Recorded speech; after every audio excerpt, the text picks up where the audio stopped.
Halo teman-teman, welcome back to my YouTube channel. Perkenalkan, nama aku Vita Ardia. Dan di video kali ini aku mau ngebahas mengenai apa sih pentingnya belajar self development. Nah, maaf ya teman-teman, kali ini aku pakai catatan juga, soalnya supaya nggak ada yang kelewat buat kalian semua. Nah, yang disebut self development adalah pengembangan diri, teman-teman. Nah, jadi definisinya adalah suatu strategi atau metode yang dipraktekkan atau diusahakan oleh diri kita sendiri untuk pengembangan persepsi diri, potensi, bakat, keterampilan, dan juga kemampuan. Jadi konteksnya untuk diri kita sendiri.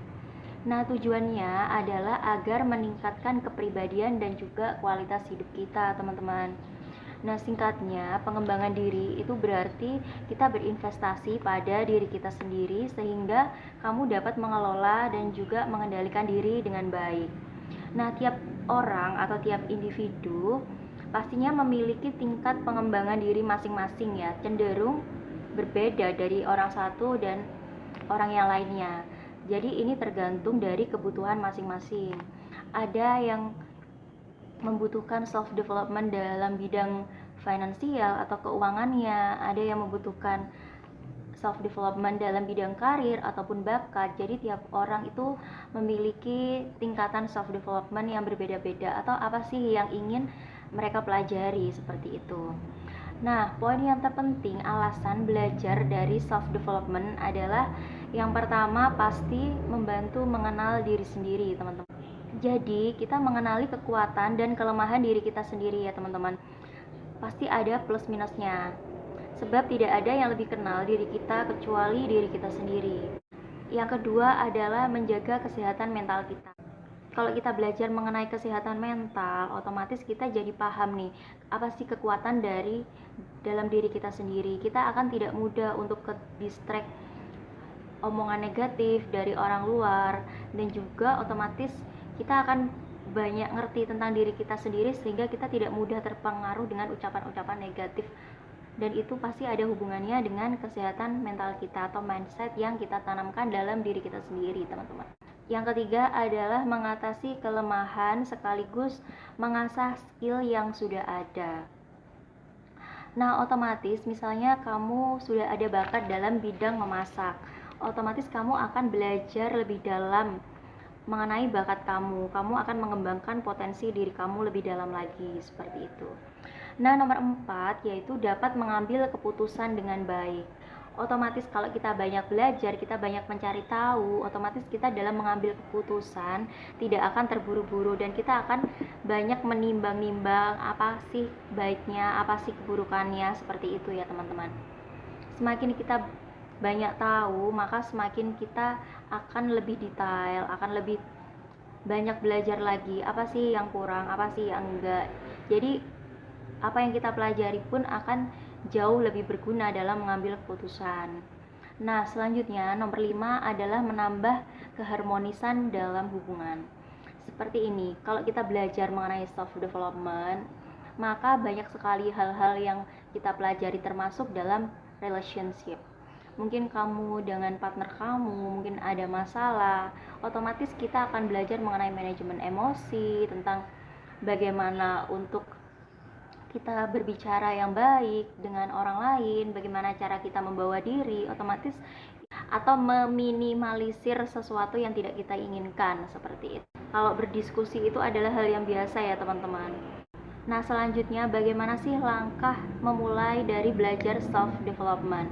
Nah, kembali lagi yang pertama yaitu kita perlu mengenali diri kita sendiri. Jadi kita tahu kelebihan dan kelemahan kita, seperti itu. Hal utama yang kita lakukan seperti itu, teman-teman. Jadi yang tahu diri kita sendiri paling baik adalah diri kita sendiri, bukan orang lain. Nah, selanjutnya nomor 2 adalah mengenal tujuan hidup kita.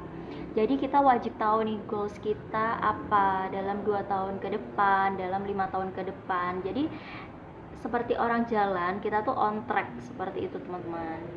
Yang ketiga adalah selalu belajar. Jadi belajar merupakan proses seumur hidup yang tidak akan pernah berhenti. Jadi belajar itu gak harus dalam bangku sekolah atau kuliah, teman-teman. Dalam era sekarang belajar itu kita bisa menggunakan media seperti YouTube, kalian bisa lihat artikel-artikel, kalian bisa dengerin podcast. Jadi orang yang ingin mengembangkan dirinya itu selalu haus akan ilmu, dan itu sangat berguna juga untuk dirinya sendiri gitu teman-teman. Nah, selanjutnya nomor 4 adalah memperkuat hubungan dengan Tuhan. Hal terpenting yang kamu lakukan adalah mendekatkan diri dengan Tuhan. Jadi kita memperbaiki hubungan kita dengan Tuhan, apapun agama kamu, itu akan menambah kedamaian jiwa kita, teman-teman. Yang kelima adalah investasi ilmu pengetahuan yang kamu miliki. Jadi kamu bisa menjadi apapun dengan ilmu pengetahuan yang kamu miliki. Balik lagi dengan proses belajar tadi, ilmu pengetahuan itu tidak harus dari kuliah. Kamu sekarang di era sekarang itu jauh lebih mudah ya teman-teman, mulai dari podcast, YouTube, kamu bisa baca buku atau baca artikel seperti itu. Kamu bisa dapat ilmu apapun yang kamu inginkan. Kamu pengen belajar masak, bisa dari internet. Kamu bisa belajar di YouTube, juga bisa dari internet. Apapun itulah, sesuai dengan bakat dan minat kamu.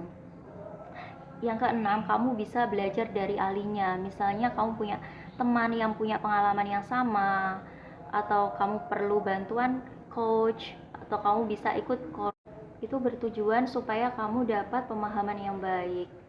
Nah, selanjutnya nomor 8 adalah self development bisa dilakukan dengan menambah relasi. Mungkin bagi sebagian orang menambah relasi memang perlu adanya jam terbang ya teman-teman, untuk kita bisa akrab dengan orang lain. Nah, jika kamu sulit membangun keakraban dengan orang, kamu bisa melatihnya dengan sering-sering ikut kegiatan di luar rumah. Jadi memang jam terbang itu penting sekali teman-teman. Dan kalau kita sering berinteraksi dengan orang lain, maka naluri itu akan terbentuk sendiri. Jadi kalau kamu bingung memulai percakapan dengan orang, kamu bisa berusaha untuk ikut kegiatan di luar rumah, misal seperti itu. Itu pun juga akan menambah relasi kamu. Atau kalau kamu bingung, kamu bisa memulai dengan mengajak teman-teman dekat kamu untuk hangout, ngobrol seperti itu. Jadi kalian bisa membuka topik pembicaraan dengan yang ringan-ringan terlebih dahulu gitu teman-teman. Otomatis kamu sendiri untuk berkomunikasi juga akan jauh lebih nyaman. Oke, dan ini dia video dari aku. Semoga bisa bermanfaat dan menginspirasi untuk kalian semua. Terima kasih yang udah nonton videonya sampai habis. Thank you for watching.